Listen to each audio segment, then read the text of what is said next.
Friends, welcome to D V Ruchi bites. ಇವತ್ತು ಅವಲಕ್ಕಿ ಉಪ್ಪಿಟ್ಟು ಮಾಡೋದು ಹೇಗೆ ಅಂತ ನೋಡೋಣ ಸಿಂಪಲ್ಲಾಗಿ. ಏನೇನು ಇಂಗ್ರೀಡಿಯೆಂಟ್ಸ್ ಬೇಕೋ ಅದನ್ನೆಲ್ಲ ನಾನು ಎತ್ತಿಟ್ಕೊಂಡಿದ್ದೀನಿ ಆಲ್ರೆಡಿ. ಈಗ ಒನ್ ಬೈ ಒನ್ ನೋಡ್ತಾ ಹೋಗೋಣ.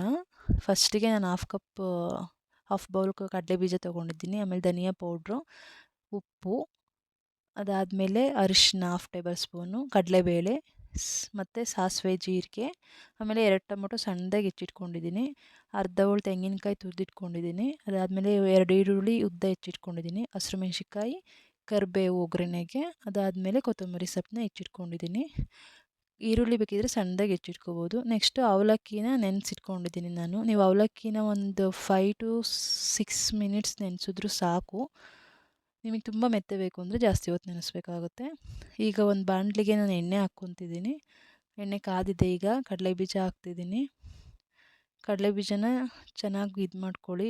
ಬೇಗ ತೆಗೆದುಬಿಟ್ರೆ ಅದು ಮೆತ್ತೆ ಆದಂಗೆ ಆಗುತ್ತೆ. ಸ್ವಲ್ಪ ಚೆನ್ನಾಗಿ ಫ್ರೈ ಮಾಡಿಕೊಂಡು ಅದನ್ನು ಒಂದು ಬೌಲಿಗೆ ಎತ್ತಿಟ್ಕೋತಿದ್ದೀನಿ. ಯಾಕೆಂದರೆ ಅದು ಈರುಳ್ಳಿ ಜೊತೆಗೆಲ್ಲ ಒಗ್ಗರಣೆಲಿ ಹಾಕಿದ್ರೆ ಮೆತ್ತೆ ಆಗಿಬಿಡುತ್ತೆ ತಿನ್ನುವಾಗ. ಅದಕ್ಕೆ ಲಾಸ್ಟಲ್ಲಿ ಹಾಕ್ತೀನಿ. ಈಗ ನೆಕ್ಸ್ಟು ಅದೇ ಎಣ್ಣೆಗೆ ಕಡಲೆಬೇಳೆನ ಹಾಕ್ತಿದ್ದೀನಿ. ಕಡಲೆಬೇಳೆನೂ ಅಷ್ಟೇ ಒಗ್ಗರಣೆನ ಯಾವಾಗಲೂ ಲೋ ಫ್ಲೇಮಲ್ಲಿ ಇಟ್ಕೊಂಡೇ ಹಾಕಿ, ಇಲ್ಲಾಂದರೆ ಸೀದ್ಬಿಡುತ್ತೆ.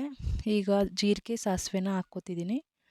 ನೆಕ್ಸ್ಟು ಅದೆರಡನ್ನೂ ಒಂದು 5 ಸೆಕೆಂಡ್ಸು ಚೆನ್ನಾಗಿ ಫ್ರೈ ಮಾಡಿ ಕರಿಬೇವು ಹಾಕ್ಕೋತಾ ಇದ್ದೀನಿ. ನೆಕ್ಸ್ಟ್ ನಾನು ಕರಿಬೇವನ್ನ ಹಾಕ್ಕೊಂಡು, ಕರಿಬೇವನ್ನೂ ಅಷ್ಟೇ ಸ್ವಲ್ಪ ಒಂದು 15 ಸೆಕೆಂಡ್ಸ್ ಚೆನ್ನಾಗಿ ಫ್ರೈ ಮಾಡ್ಕೊಳ್ಳಿ. ಅದಾದಮೇಲೆ ಬೇಕಿದ್ದರೆ ನೀವು ಕೊನೆಗೆ ಹಸಿರು ಮೆಣಸಿನ್ಕಾಯಿ ಹಾಕ್ಕೊಳ್ಳಿ, ಅದು ಫ್ರೈ ಆದಮೇಲೆ ಚೆನ್ನಾಗಿ. ಈಗ ನೀವು ನೋಡ್ಬೋದು ಹಸಿರು ಒಗ್ಗರಣೆಗೆ ಆಗಿದೆ. ಈಗ ಹಸಿರು ಮೆಣಸಿನ್ಕಾಯಿ ಹಾಕ್ಕೋತಿದ್ದೀನಿ. ಹಸಿರು ಮೆಣಸಿನ್ಕಾಯಿನ ಅಟ್ಲೀಸ್ಟ್ ಒಂದು 2 ಮಿನಿಟ್ಸ್ ಆದರೂ ಎಣ್ಣೆಲಿ ಫ್ರೈ ಮಾಡಿ. ಯಾಕೆಂದರೆ ಅದರಲ್ಲಿ ಖಾರ ಏನಾದ್ರು ಇದ್ದರೆ ನಮಗೆ ಎಣ್ಣೆಲಿ ಫ್ರೈ ಮಾಡಿದಾಗ ಖಾರ ಅಷ್ಟಿರಲ್ಲ, ಹೋಗುತ್ತೆ ತಿನ್ನುವಾಗೆಲ್ಲ. ಈಗ ನಾನು ಈರುಳ್ಳಿನೂ ಹಾಕ್ಕೋತಾ ಇದ್ದೀನಿ. ಈಗ ಈರುಳ್ಳಿನ ಹಾಕ್ಕೊಂಡು ಚೆನ್ನಾಗಿ ಮಾಗಿಸ್ಕೋಬೇಕು ಈರುಳ್ಳಿನ. ನೀವು ಬೇಕಿದ್ದರೆ ಒಂದು ಸ್ವಲ್ಪ ಉಪ್ಪನ್ನ ಆ್ಯಡ್ ಮಾಡ್ಕೋಬೋದು. ಈರುಳ್ಳಿ ಹಾಕಿದಾಗ ಬೇಗ ಆಗುತ್ತೆ ಅಂತಾರೆ. ನಾನು ಇಲ್ಲಿ ಸ್ವಲ್ಪ ಉಪ್ಪು ಹಾಕ್ಕೊಂಡಿದ್ದೀನಿ, ಒಂದು ಸ್ವಲ್ಪ. ಕೊನೆಗೆ ಬೇಕಿದ್ದರೆ ಉಪ್ಪು ಹಾಕ್ಕೊಳ್ಳಿ ಜಾಸ್ತಿ. ಈಗ ಸ್ವಲ್ಪ ಈರುಳ್ಳಿ ಮಾಗೋ ಥರ ಹಾಕ್ಕೊಳ್ಳಿ. ಅದನ್ನು ಚೆನ್ನಾಗಿ ಬೆಂದಮೇಲೆ ಈರುಳ್ಳಿ, ನೆಕ್ಸ್ಟು ಹೆಚ್ಚಿಟ್ಕೊಂಡಿದ್ನಲ್ಲ 2 ಟೊಮೊಟೊ, ಅದನ್ನು ಹಾಕ್ಕೊಂಡಿದ್ದೀನಿ. ಟೊಮೊಟೊನ ಸಣ್ಣದಾಗೆ ಹೆಚ್ಕೊಳ್ಳಿ, ದಪ್ಪ ಆದರೆ ಚೆನ್ನಾಗಿರಲ್ಲ. ಸಣ್ಣದಾಗಿ ಹೆಚ್ಚಿಟ್ಕೊಂಡು ಟೊಮೊಟೊನ ಚೆನ್ನಾಗಿ ಬೇಯೋ ಥರ ಇದು ಮಾಡಿ. ಲಾಸ್ಟಲ್ಲಿ ಧನಿಯಾ ಪೌಡ್ರು, ಅದಾದಮೇಲೆ ಹಾಫ್ ಟೇಬಲ್ ಸ್ಪೂನ್ ಅರಿಶಿನ, ನೆಕ್ಸ್ಟು ಉಪ್ಪು, ಇದು ಮೂರನ್ನು ನಾನು ಹಾಕ್ಕೊತಿದ್ದೀನಿ. ಉಪ್ಪನ್ನ ಮತ್ತೆ ನೀವು ಬೇಕಿದ್ದರೆ ರುಚಿಗೆ ತಕ್ಕಷ್ಟು ಎಷ್ಟು ಬೇಕಷ್ಟು ಹಾಕ್ಕೊಳ್ಳಿ.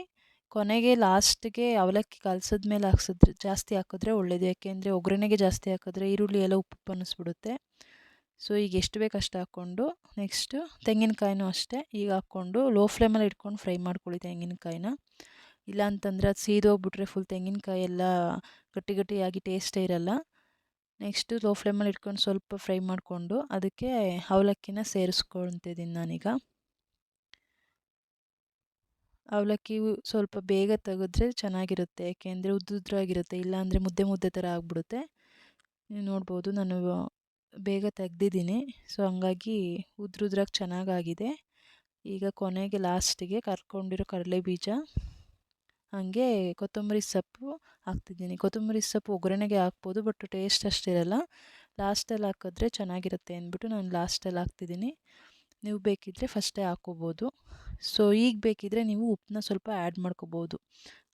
ರುಚಿಗೆ ಎಷ್ಟು ಬೇಕಷ್ಟು. ನೋಡಿದ್ರಲ್ಲ ಸಿಂಪಲಾಗಿ ಹೇಗೆ ಮಾಡೋದು. ನಮ್ಮ ಚಾನಲ್ನ ಇದೇ ಥರ ಸಬ್ಸ್ಕ್ರೈಬ್ ಮಾಡಿ.